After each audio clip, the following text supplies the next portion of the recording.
ಪ್ರಾಪಂಚಿಕ ಬದುಕಿನಲ್ಲಿ ಮಾನವನ ನಿಜವಾದ ಕರ್ತವ್ಯಗಳೇನು? ಜೀವನದಲ್ಲಿ ಸಮಚಿತ್ತತೆಯನ್ನು ಬೆಳೆಸಿಕೊಳ್ಳಬೇಕಾದ ಬಗೆ ಹೇಗೆ? ಸಮತೋಲನದ ಸಾಧನೆ ಬದುಕಿನಲ್ಲಿ ಸಾಧ್ಯವೇ? ಎಂಬೆಲ್ಲ ಪ್ರಶ್ನೆಗಳಿಗೆ ಭಗವದ್ಗೀತೆಯ ಮೂಲಕ ಶ್ರೀ ಕೃಷ್ಣನ ನುಡಿಗಳು ನಮಗೆ ಸಾರ್ಥಕತೆಯನ್ನು ನೀಡುತ್ತದೆ. ಬನ್ನಿ, ಈ ಗೀತೆಯ ಸಾರವನ್ನು ತಿಳಿಯೋಣ. ಶ್ರೀಮತಿ ನಾಗಶ್ರೀ ತ್ಯಾಗರಾಜ್ರವರ ಧ್ವನಿಯಲ್ಲಿ ಗೀತ ಸುನಾದ ಕಾರ್ಯಕ್ರಮ ತಪ್ಪದೆ ಕೇಳಿ. ಪ್ರತಿದಿನ ಬೆಳಗ್ಗೆ 8:35 ಮರುಪ್ರಸಾರ ಸಂಜೆ 6:30 ನಿಮ್ಮ ಜನಧ್ವನಿ ಬಾನುಲಿಯಲ್ಲಿ.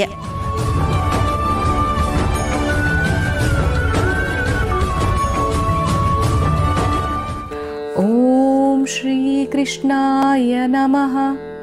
ಜನಧ್ವನಿಯ ಸಮಸ್ತ ಕೇಳುಗರಿಗೆ ನಮಸ್ಕಾರ. ಗೀತಾ ಸುನಾದದ ಇಂದಿನ ಕಾರ್ಯಕ್ರಮಕ್ಕೆ ತಮ್ಮೆಲ್ಲರಿಗೂ ಆತ್ಮೀಯ ಸ್ವಾಗತ.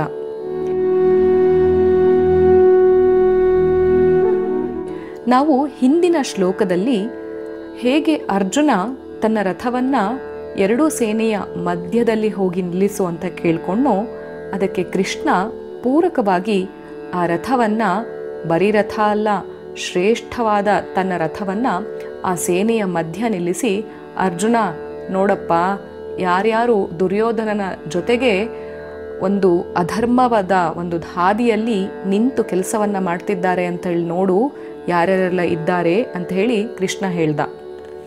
ಅದಕ್ಕೆ ಮುಂದುವರೆದ ಭಾಗವಾಗಿ ಇಂದು 26, 27 ಮತ್ತು 28ನೆಯ ಶ್ಲೋಕ ಹೇಗೆ ಮುಂದುವರಿಯುತ್ತೆ ಅನ್ನೋದನ್ನು ನಾವಿವಾಗ ಗಮನಿಸೋಣ. ತತ್ರ ಪಶ್ಯತ್ ಸ್ಥಿತಾನ್ ಪಾರ್ಥಃ ಪಿತॄನಥ ಪಿತಾಮಹಾನ್ ಆಚಾರ್ಯಾನ್ ಮಾತುಲಾನ್ ಭ್ರಾತॄನ್ ಪುತ್ರಾನ್ ಪೌತ್ರಾನ್ ಸಖೀಂಸ್ತಥಾ ಶ್ವಶುರಾನ್ ಸುಹೃದಶ್ಚೈವ ಸೇನಯೋರುಭಯೋರಪಿ ತಾನ್ ಸಮೀಕ್ಷ್ಯ ಸ ಕೌಂತೇಯಃ ಸರ್ವಾನ್ ಬಂಧೂನವಸ್ಥಿತಾನ್ ಕೃಪಯಾ ಪರಯಾ ವಿಷ್ಠೋ ವಿಷೀದನ್ನೈದಮಬ್ರವೀತ್. ಯುದ್ಧಕ್ಕೆ ಬಂದು ನಿಂತಿರುವಂತಹ ಆ ಎಲ್ಲ ನೆಂಟರನ್ನೂ ಬಂಧುಗಳನ್ನೂ ನೋಡಿ ಒಂದು ಹೆಚ್ಚಾದ ಕೃಪೆ ಮತ್ತು ಕನಿಕರದಿಂದ ಆವೇಶವನ್ನೂ ಕೂಡ ಹೊಂದಿ, ಜೊತೆಗೆ ವಿಷಾದವನ್ನು ಪಡೆಯುತ್ತಾ ಈ ಮಾತನ್ನು ಹೇಳಿದನು. ಅಲ್ಲಿ ನೆರೆದಿದ್ದ ಎರಡೂ ಸೇನೆಗಳಲ್ಲಿ ಇದ್ದ ತಾತಂದಿರನ್ನು, ಆಚಾರ್ಯರನ್ನು, ಸೋದರ ಮಾವಂದಿರನ್ನು, ಹಾಗೆ ಸಹೋದರರನ್ನು, ಆ ಸಹೋದರರ ಮಕ್ಕಳನ್ನು, ಮೊಮ್ಮಕ್ಕಳನ್ನು ಮತ್ತು ಸ್ನೇಹಿತರನ್ನೂ ಕೂಡ ಅರ್ಜುನ ಕಂಡನು. ಎರಡೂ ಸೇನೆಗಳಲ್ಲಿ ಹೆಣ್ಣು ಕೊಟ್ಟ ಮಾವಂದಿರನ್ನು ಮತ್ತು ಆತನ ಪರಮ ಸ್ನೇಹಿತರನ್ನೂ ನೋಡುತ್ತಾ, ಕುಂತಿ ಪುತ್ರನು ಸೇರಿದ್ದ ಎಲ್ಲ ಬಂಧುಗಳನ್ನು ನೋಡಿ ಇದೀಗ ಆತನ ಮನಸ್ಸಿನೊಳಗೆ ಒಂದು ಕರುಣಾರ್ದ್ರ ಹೃದಯಿಯಾಗಿ ವಿಷಾದದಿಂದ ಕುಳಿತುಕೊಂಡ್ಬಿಟ್ನಂತೆ. ನೋಡಿ, 26, 27, 28ನೆಯ ಶ್ಲೋಕ ಇಡೀ ಭಗವದ್ಗೀತೆಗೆ ಒಂದು ತಿರುವನ್ನು ಕೊಡುತ್ತಿರುವಂತಹ ಶ್ಲೋಕಗಳು. ಅಲ್ಲಿವರೆಗೆ ಧೈರ್ಯ ಸ್ಥೈರ್ಯದಿಂದ ವೀರಾವೇಶದಿಂದ ಯುದ್ಧಕ್ಕೆ ಹೋರಾಡಬೇಕು ಅಂಥೇಳಿ ಬಂದಿದ್ದಂತಹ ಅರ್ಜುನ ರಥವನ್ನು ಸೇನೆಯ ಮಧ್ಯದಲ್ಲಿ ನಿಲ್ಲಿಸಿ, ಯಾರೆಲ್ಲ ಅಂಥ ದುಷ್ಟ ದುರ್ಯೋಧನನ ಜೊತೆ ನಿಂತಿದ್ದಾರೆ ನೋಡೋಣ ಅಂಥೇಳಿ ಎರಡು ಸೇನೆಯ ಮಧ್ಯೆ ಹೋಗಿ ನಿಲ್ಲಿಸಿದ ಕೂಡಲೇ ಆತನಿಗೆ ಯುದ್ಧದ ರೋಷಾವೇಶಗಳೆಲ್ಲ ಒಮ್ಮೆಲೆ ಕರಗಿ ಕರುಣಾರ್ದ್ರ ಹೃದಯದೊಂದಿಗೆ ವಿಷಾದದಿಂದ ಕುಳಿತುಕೊಂಡ್ಬಿಟ್ಟ. ಇಡೀ ಮನಸ್ಸು ಮೋಡ ಕವಿದ ವಾತಾವರಣದಂತೆ ಹೆಪ್ಪುಗಟ್ಟಿ ಕುಳಿತುಕೊಂಡ್ಬಿಡ್ತು. ಇದ್ದಿದ್ದಂಥ ಆವೇಶ ಎಲ್ಲವೂ ಒಂದೇ ಸಲ ಬೆಂಕಿಗೆ ರಪ್ ಅಂಥೇಳಿ ಕರಗಿ ನೀರಾಗಿ ಹೋಗ್ಬಿಟ್ಟಿದೆ.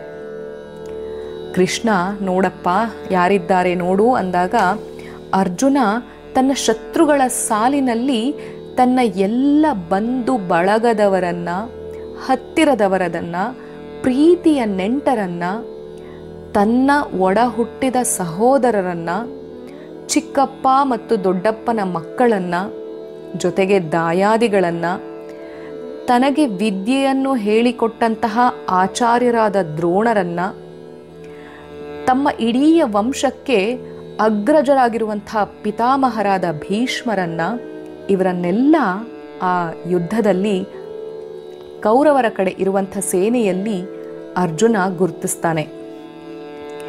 ತನ್ನ ನಿಕಟ ಬಂಧುಗಳ ಸಾಲಿನಲ್ಲಿ ಮಾತ್ರ ಅಲ್ಲದೆ ಇಡೀ ಸೈನ್ಯದಲ್ಲಿ ತನ್ನ ಬಂಧು ಬಾಂಧವರನ್ನ, ಹತ್ತಿರದ ಸ್ನೇಹಿತರನ್ನ ಗಮನಿಸ್ತಾನೆ.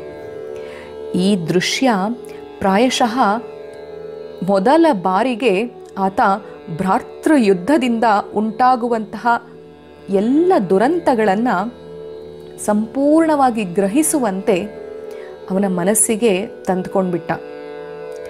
ತನ್ನ ಹೆಬ್ಬಯಕೆಯನ್ನು ತೃಪ್ತಿಗೊಳಿಸೋದಕ್ಕಾಗಿ ಮತ್ತು ದುರ್ಯೋಧನನ ಕ್ರೂರತನಗಳನ್ನು, ಅದರ ಹಗೆಯನ್ನು ತೀರಿಸುವುದಕ್ಕಾಗಿ ಸಮಾಜವು ಎಷ್ಟು ತ್ಯಾಗ ಮಾಡಬಹುದು ಎಂಬುದನ್ನು ಅವನು ಅಲ್ಲಿಯವರೆಗೆ ಗ್ರಹಿಸಿರಲಿಲ್ಲ ಅಂಥೇಳಿ ಕಾಣಿಸುತ್ತೆ.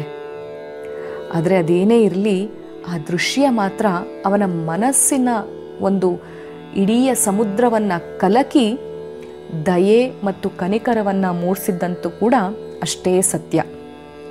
ಆದರೆ ನಾವು ಒಂದು ತಿಳ್ಕೊಳ್ಬೇಕು, ಇದೇನು ಪ್ರಾಮಾಣಿಕವಾದ ಕನಿಕರವಲ್ಲ. ಯಾಕೆಂದರೆ ಅದು ಪ್ರಾಮಾಣಿಕವೇ ಆಗಿದ್ದಿದ್ರೆ ಅವನ ದಯೆ, ಅವನ ಕನಿಕರ, ಅವನ ಕರುಣೆ, ಅವನ ಆರ್ದ್ರ ಹೃದಯ ಯಾವಾಗಲೂ ಕೂಡ ಮುಂಚಿನಿಂದಲೇ ಇರಬೇಕಾಗಿತ್ತು. ಅದು ಬುದ್ಧನಂತೆ ಸ್ವಾಭಾವಿಕವಾಗಿ ಮತ್ತು ಸಹಜ ಪ್ರವೃತ್ತಿಯಿಂದ ಇರಬೇಕು. ಯುದ್ಧಕ್ಕೆ ಬರುವವರೆಗೂ ಒಂದು ರೋಷಾವೇಶದಿಂದ ಬಂದು, ಯುದ್ಧಕ್ಕೆ ಬಂದ ನಂತರ ಇಂಥ ಒಂದು ಅಪರಿಮಿತ ಬದಲಾವಣೆಯನ್ನು ಕಾಣುವಂಥದ್ದು ಇದು ಪ್ರಾಮಾಣಿಕತೆತನ ಅಲ್ಲ.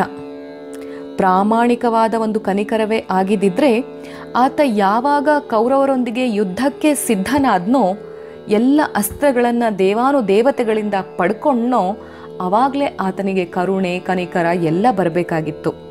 ಆದರೆ ಈಗ ಸೇನೆಯ ನಡುವೆ ನಿಂತು, ಯುದ್ಧದ ನಡುವೆ ನಿಂತಾಗ ಇವನಿಗೆ ಒಂದು ಕರುಣೆ ಉಕ್ಕಿ ಹರಿತಾ ಇದೆ. ಸಂಜಯನು ಕೂಡ ಇದನ್ನು ಬಹಳಷ್ಟು ವಿಸ್ತಾರವಾಗಿ ಅರ್ಜುನನ ದಯೆಯು ನಿಜವಾದುದಲ್ಲ ಅಂತಲೇ ಧೃತರಾಷ್ಟ್ರನಿಗೆ ಹೇಳ್ತಾ ಇದ್ದಾನೆ. ಮಾನವನಲ್ಲಿ ಅಂಥದ್ದೊಂದು ವಿಚಿತ್ರ ಗುಣ ಇದೆ. ಅವನು ತನ್ನಲ್ಲಿರುವಂಥ ಕೊರತೆಯನ್ನು ಅದೊಂದು ಶ್ರೇಷ್ಠ ಗುಣ ಅಂಥೇಳಿ ಕಾಣಿಸ್ಕೊಳ್ತಾನೆ.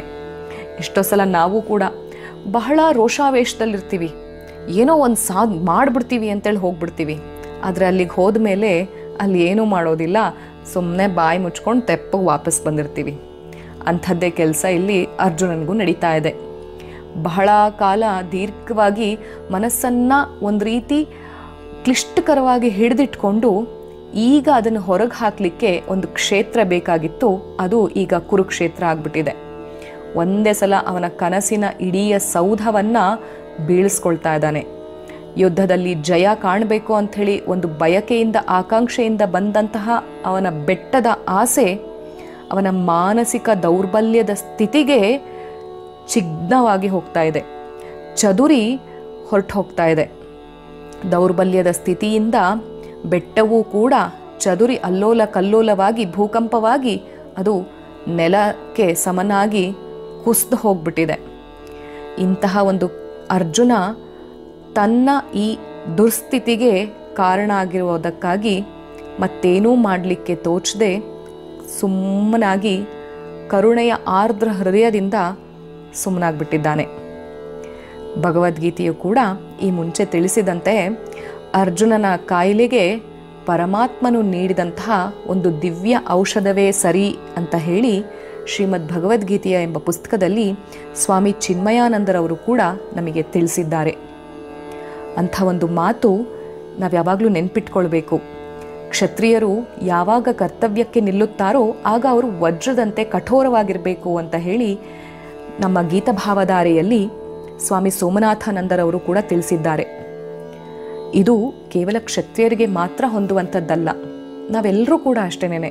ಯಾವುದೇ ಒಂದು ಕಾರ್ಯ ಮಾಡೋದಕ್ಕೆ ನಾವು ದೃಢ ನಿರ್ಧಾರವನ್ನು ತೆಗೆದುಕೊಂಡು ನಿಂತಾಗ ಆ ದೃಢ ನಿರ್ಧಾರಕ್ಕೆ ನಾವು ಬದ್ಧರಾಗಿ ಯಾವುದೇ ಕಷ್ಟಗಳು, ಯಾವುದೇ ಸಂಕಷ್ಟಗಳು, ಯಾವುದೇ ಇತಿಮಿತಿಗಳು ಬಂದರೂ ಕೂಡ ಅದನ್ನೆಲ್ಲವನ್ನು ಮೀರಿ ಆ ಕಾರ್ಯವನ್ನು ಸಫಲಗೊಳಿಸಬೇಕಾಗಿರುವಂಥದ್ದೇ ಯಾವುದೇ ಒಬ್ಬ ಮನುಷ್ಯನ ಕರ್ತವ್ಯ ಆಗಿರಬೇಕು ಅಂತ ಹೇಳಿ.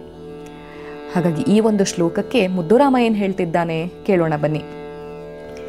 ಬಿರಿದು ಹೂ ಬಾಡುವುದು ಎಂದು ಲತೆ ನಗದಿಹುದೆ, ಬಿರಿದು ಹೂ ಬಾಡುವುದು ಎಂದು ಲತೆ ನಗದಿಹುದೆ, ಕಡಲೆ ಕೊನೆ ನೆಲೆ ಎಂದು ನದಿ ಹರಿಯದಿಹುದೇ, ಇಳೆಯ ಗುರಿ ಎಂದೆನುತ ಮುಗಿಲು ತೇಲದೆ ಇಹುದೇ, ಚಿಂತೆ ಇದ್ದರೆ ಶೋಕ ಮುದ್ದು ರಾಮ, ಚಿಂತೆ ಇದ್ದರೆ ಶೋಕ ಮುದ್ದು ರಾಮ. ಹೂ ಬಾಡೋಗುತ್ತೆ ಅಂಥೇಳಿ ಲತೆ ನಗದೆ ಇರುತ್ತಾ? ಈ ಸಮುದ್ರನೇ ಕೊನೆ ಅಂಥೇಳಿ ನದಿ ಗೊತ್ತಿದ್ರೂ ಕೂಡ ಅದು ಹರಿದೆ ನಿಂತು ಬಿಡುತ್ತಾ? ಈ ಇಳೆ ಭೂಮಿ ಇದೇ ನನ್ನ ಗುರಿ ಅಂತ ಹೇಳಿ ಇಡೀ ಮೋಡ ತೇಲದೆ ಸ್ತಬ್ಧವಾಗಿ ನಿಂತು ಬಿಡುತ್ತಾ? ಇಲ್ಲ ತಾನೆ. ಅದನ್ನೆಲ್ಲ ಚಿಂತೆ ಮಾಡ್ತಾ ಇದ್ರೆ ನಮಗೆ ಶೋಕ ಆವರಿಸ್ಕೊಳ್ಳುತ್ತೆ. ಅರ್ಜುನನಿಗೂ ಕೂಡ ಇಲ್ಲಿ ಅಂಥದ್ದೇ ಆಗ್ತಾ ಇದೆ. ಯುದ್ಧ ಮಾಡಬೇಕು ಅಂಥೇಳಿ ಬಂದಿದ್ದಾನೆ. ಬಂಧು ಬಾಂಧವರನ್ನ, ಆಚಾರ್ಯರನ್ನ, ಪಿತಾಮಹರನ್ನ ಎಲ್ಲರನ್ನ ನೋಡಿ ಸ್ತಬ್ಧವಾಗಿ ನಿಂತು ಬಿಟ್ಟಿದ್ದಾನೆ. ಸ್ತಬ್ಧವಾಗಿ ನಿಲ್ಲದೆ ಮುಂದಿನ ಹೆಜ್ಜೆಯನ್ನು ಇರಿಸಿ ತನ್ನ ಛಲವನ್ನ ನಡೆಸಿ ಅಲ್ಲಿ ಧರ್ಮದ ಸ್ಥಾಪನೆಯನ್ನ ಮಾಡಬೇಕಾಗಿರುವಂಥದ್ದೇ ಅಲ್ಲಿ ಅರ್ಜುನನ ಕರ್ತವ್ಯ. ನದಿ ಇನ್ನೇನು ಸಮುದ್ರಕ್ಕೆ ಹೋಗಿ ಸೇರ್ಬಿಡ್ತೀನಲ್ಲ ಅಂಥೇಳಿ ಹರಿದೇ ನಿಲ್ಲಲ್ಲ. ಅರ್ಜುನನು ಕೂಡ ಇಲ್ಲಿ ನಿಲ್ಲದೆ ಮುಂದಿನ ಕಾರ್ಯವನ್ನು ಮಾಡಬೇಕು ಅಂತ ಹೇಳಿ ಮುದ್ದುರಾಮನು ಕೂಡ ನಮಗೆ ಉತ್ತರವನ್ನು ಕೊಡ್ತಾ ಇದ್ದಾನೆ. ಇನ್ನು ಮುಂದಿನ ಶ್ಲೋಕದಲ್ಲಿ ಏನು ನಡೆಯುತ್ತೆ ನಾಳೆ ಕೇಳೋಣ. ಸರ್ವಂ ಶ್ರೀ ಕೃಷ್ಣಾರ್ಪಣಮಸ್ತು. ಶ್ರೀ ಗುರುಭ್ಯೋ ನಮಃ. ಹರಿ ಓಂ.